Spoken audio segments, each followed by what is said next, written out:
defeat here to open pre-season against Premier League side Brentford. How do you think that went? Yeah, brilliant. As an exercise, you can't replicate that on the grass. You need to ensure that you come out of it injury-free, and that's something we spoke about yesterday. And I'm looking at the group. Alfie Egan's gone and given 90, Jacob Mendy 90, Dave Stephen 90 against a Premier League side that made 11 changes at the half and had 7 to 8 first-team players in each half. And I felt that was a well worth exercise on our part. And we need to recover now to go again on Tuesday against West Ham. Brentford are obviously a top side. How important is it to look for the positives rather than dwell on negatives, especially this early into pre-season?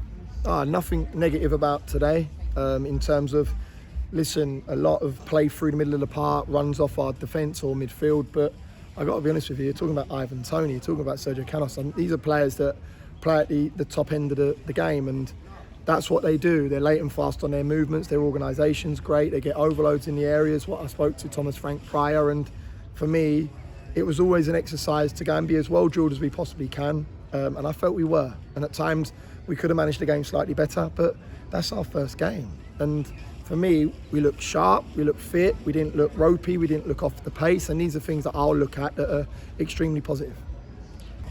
Some of the new signings played today. Danny Newton in particular had a few chances in the first half. How do you think they all gone? Ever so well. They're learning how I play, they're learning how the team sets up.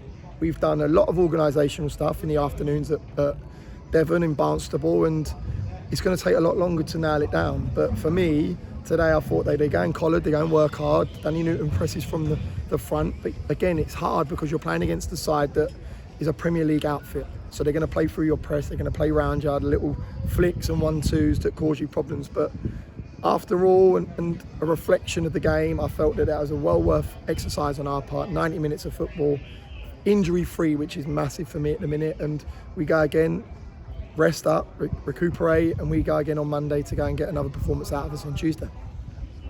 West Ham, another difficult test on Tuesday. What are you expecting from that? Exactly the same like it was this evening.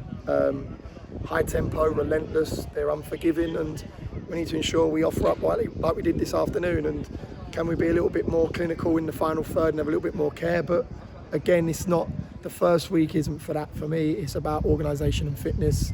The second to third week against the likes of Hitchin, Potters Bar and Dartford is where we need to really emphasise our game, and that's something that I've addressed with the players. But for me, it's about organisation and fitness, and I felt we got that in abundance today. And it's another opportunity for some much important fitness. Will we see many changes? A little bit in terms of who plays the 90s. Probably a different organisation in the midfield in terms of marrying up different people together, but yeah, it's going to be very much like what we showed this afternoon. We've got good personnel and good fluidity in terms of who can go and play more than one position, and that's something that's been really positive in our recruitment. And you'll see very similar personnel playing on Tuesday evening, maybe a slight change in terms of the back three and the midfield three, and probably dovetailing the two strikers to get a little relationship going with the other two.